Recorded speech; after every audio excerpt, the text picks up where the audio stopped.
Noticias 24. El gobierno anunció la presentación de una querella en contra de quienes resultan responsables del secuestro del ex militar venezolano Roland Ojeda Moreno, hecho ocurrido ayer en la comuna de Independencia. El subsecretario del Interior, Manuel Monsalve, señaló que no se descarta ninguna de las hipótesis respecto del ilícito y al mismo tiempo informó que ha habido intercambio de información, gestiones entre las cancillerías y policías de Chile y Venezuela. Vamos a hablar de este tema, para eso estamos en contacto con el exministro de Defensa, Mario Desbordes. Mario, siempre gracias por estos minutos. ¿Qué tal? Buenas tardes, Nicolás. Gracias a usted. A ver, esto sigue la investigación, tomando un poco lo que señalaba también el gobierno a través del subsecretario del Interior. Será el Ministerio Público quien entrará a dar públicamente, cuando estime conveniente, en una investigación reservada, lo que son las certezas, digamos, sobre este caso. Pero hay distintas hipótesis y el gobierno dice no se cierra ninguna. ¿Cómo ve usted esta situación, insisto, ante lo que podría ser quizás lo más complejo que todos tenemos claro? Bueno, evidentemente aquí todavía estamos ante varias hipótesis. No hay aún una certeza, digamos, de qué es lo que ocurre. O sea, el hecho es que el secuestro estuvo, eso está claro, que ya es grave por sí. Sí, suponemos que hay un secuestro, efectivamente. Nicolás, para ser muy frío, no lo hablo desde la política. El fiscal tiene que investigar todas las hipótesis. Secuestro extorsivo, secuestro por parte político, autosecuestro. Hay todas las posibilidades, las tiene que investigar la fiscalía, y el gobierno correctamente debe ponerse en todas las posibles hipótesis. Cada hipótesis abre un escenario distinto. Luego, las autoridades en general, incluyendo los parlamentarios, a menos que tengan algún antecedente concreto, no pueden jugarse por ninguna de las hipótesis tampoco, no es lo correcto. Supongo, parto de la base que Venezuela hasta ahora ha negado participación en el hecho, porque se ha tomado contacto con Cancillería venezolana, y si la respuesta hubiera sido sí, fuimos nosotros, hasta aquí llega la conversación, ¿cierto? Ya sabemos cuál es, entonces, claro, el embajador Gamuri estaría acá en Chile, de hecho, ya viajando. Nos ponemos en ese caso, si fuera así. Así es. Por lo tanto, hasta ahora, la Cancillería venezolana, la respuesta es evidente, ha sido la de negar participación en los hechos. Ahora, el gobierno tiene que ponerse en todas las hipótesis. Se trata de una persona que tiene asilo político, que estuvo preso en una cárcel, ¿cierto?, para presos políticos, hay que decirlo con todas sus letras, donde la dictadura de Chávez y Maduro envían a sus opositores. Entonces se trata de una persona que tiene características muy particulares. El gobierno además le concede, ¿no es cierto?, este estatus especial de refugiado, lo recibe, cuestión que por supuesto no debe ser grato para Venezuela, porque al tomar esa decisión tú estás reconociendo que en Venezuela las cosas no funcionan como una democracia normal. Ahora, sería por supuesto gravísimo si la hipótesis del secuestro político fuera la que termina confirmándose, y nos abre un escenario bien complejo en las relaciones con Venezuela. Pero ni el gobierno ni la fiscalía pueden jugarse por ninguna de las hipótesis mientras no haya a lo menos más antecedentes. Sí, de todas maneras. A ver, vamos a los hechos, porque durante la tarde hablaba el subsecretario del Interior, un poco en la línea también de lo que comentamos, Mario, pero daba también medidas. Una de ellas, bueno, ya se hablaba ayer, el reforzar lo que era el control fronterizo, donde efectivamente si se confirma que es un secuestro, sí podría estar la posibilidad. Eso pasa también en otros casos, hay que decirlo, pero aquí hay un tema que toma el gobierno con mayor delicadeza, digamos, con mayor gravedad en el caso. Pero también va a presentar una querella, y dice el subsecretario del Interior, como señal política, lo dice él, y también para ser parte, digamos, de esta causa y esta investigación. ¿Qué le parece a usted que se presente una querella por parte del Ejecutivo? No pasa en todos los casos de secuestro.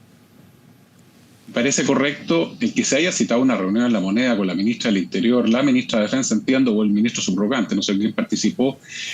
Las máximas autoridades del gobierno, por un caso como este, demuestra que el Ejecutivo no solo no descarta, se está también poniendo en el eventual escenario de este secuestro político. Luego, las medidas adoptadas por la Subsecretaría del Interior en términos de ordenar, ¿no es cierto?, una fiscalización adicional en la frontera. No existe el cierre de fronteras, dicho sea de paso, y además de eso, el encargar esto a Interpol también demuestra que está accionando para el evento o el escenario, ¿cierto?, que se produce cuando estamos ante un secuestro político. O sea, el gobierno está actuando en consecuencia a las distintas hipótesis. No ha descartado ninguna, y no solo no las descarta, sino que actúa en consecuencia. Y querellarse es lo más razonable. No es lo normal en un secuestro.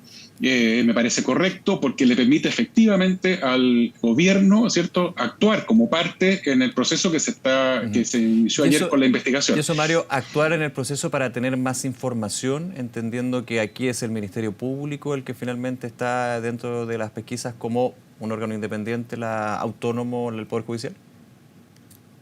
Mientras se produce la investigación, claro, el Ministerio Público es autónomo, pero tú puedes pedir diligencias. Tú puedes pedir diligencias, puedes solicitar trámites, puedes requerir cuando uno es parte de la causa. Si uno es aceptado como parte, tiene la facultad en materia penal de pedir.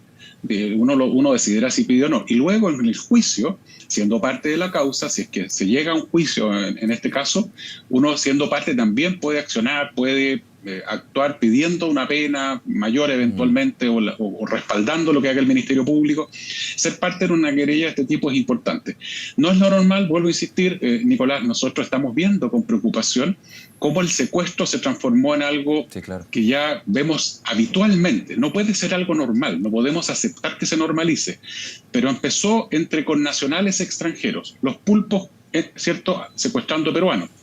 El Tren de Aragua o sus filiales secuestrando venezolanos, secuestros extorsivos con resultado de muerte. En la cuesta, ¿cierto?, aquí camino al Paraíso, 3 cadáveres de personas secuestradas y asesinadas posteriormente. Entonces, lo normal es que el gobierno actúe a través de la fiscalía, que las policías pongan todo a su disposición. En este caso se fue más allá, sin descartar ninguna de las hipótesis, y es lo correcto.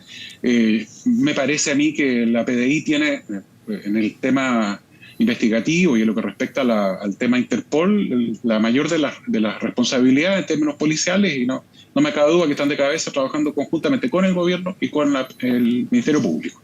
Otra medida, se le preguntaba también al subsecretario Monsalve si había tenido reuniones con la Agencia Nacional de Inteligencia. Las confirmaba, que efectivamente había tenido una reunión con la ANI. ¿Cómo evalúa usted eso? Y también en una discusión bastante de hace tiempo con respecto a al músculo, ¿no?, que puede tener la Agencia Nacional de Inteligencia para ver justamente este tipo de situaciones con la hipótesis que estamos comentando. La presencia de agentes de un país extranjero, que es una de las hipótesis, es algo que tiene que preocupar y es parte, ¿cierto?, de la labor que deben hacer los organismos de inteligencia. Si estos agentes extranjeros quieren espiar a la Fuerza Armada, es parte del rol que tiene el DINE, por ejemplo, del Ejército. También la Agencia Nacional de Inteligencia, la ANI. Pero convengamos, a diferencia de lo que ha dicho el director de Extranjería, que no tenemos ningún control respecto a nuestra frontera. En el norte entra el que quiera entrar, no el que nosotros queremos que entre. Y por lo tanto tenemos un gravísimo problema de permeabilidad, como se dice técnicamente, o sea, tenemos un forado, para decirlo en términos pedestres, en términos simples, en la frontera con Perú, donde hay 25 kilómetros, poco más, ¿cierto?, de tabla llana, ¿no es cierto?, de una meseta absolutamente plana que con Camanchaca en la noche, por Dios, que es difícil de custodiar, no hay nada que impida que usted pase en esos 20 y tantos kilómetros, y con Bolivia tenemos 110 pasos no habilitados, que no están todos custodiados, en donde no hay ninguna barrera que impida que tú pases. Por lo tanto, decir que te controlamos la frontera de entrada o de salida ya es falso, para decirlo con cuidado. Luego, por lo tanto, adoptar medidas en la frontera, por supuesto, en los aeropuertos, en las aduanas, en los pasos habilitados, pero hasta ahora no se ha reforzado el trabajo militar con más contingente ni nada por el estilo. Ahora, en el norte del país está la modificación a la ley de infraestructura crítica, donde efectivamente ya hace un buen tiempo hay una colaboración desde las Fuerzas Armadas con las policías para el control de la frontera. Algo que ya está establecido. Así es, Nicolás, pero el gobierno las mandó con mucha restricción. El artículo 4, inciso 2 del DFL1, que es la norma que manda a las Fuerzas Armadas al norte, impide que los militares pudieran, por ejemplo, a esta hora controlar todas las maletas de autos que decidieran, o controlar todos los bolsos que se les ocurra, porque la norma dice que lo podrán hacer solo si hay sospecha que se cometió un delito, de que se va a cometer, etcétera. Entonces, indicio, efectivamente, que es peor todavía que la sospecha. Entonces, es tanta la restricción para la actuación de las Fuerzas Armadas que yo creo que uno de los temas que el gobierno tiene que abordar con urgencia, y por eso no enojarse cuando el presidente Noboa del Ecuador le dice al presidente Boric, haga todo lo que pueda ahora ya. No están haciendo todo lo que se puede, ¿cierto? Yo valoro muchas de las cosas que se hacen y tenemos que sentarnos entre todos a trabajar. Yo no, que no tengo autoridad política, pero los actores políticos desde ya a trabajar de una vez por todas para solucionar los problemas, pero el gobierno tiene que reconocer que por responsabilidad propia no se han tomado todas las medidas. Entonces, no controlamos la frontera, Nicolás, eso es completamente falso. y por lo tanto no sabemos si entró un agente o no entró. Y aunque entrara por el aeropuerto, no tenemos listados de los agentes de inteligencia del ejército venezolano, una nómina, sus antecedentes biométricos. No tenemos nada de eso. Por lo tanto, que pudieran ingresar y no se dé cuenta la policía es lo normal. Es porque es un turista más, un ingreso más. Sí. Mario, eso, por supuesto, hay que intentar por supuesto, pero no es fácil en ningún país del mundo.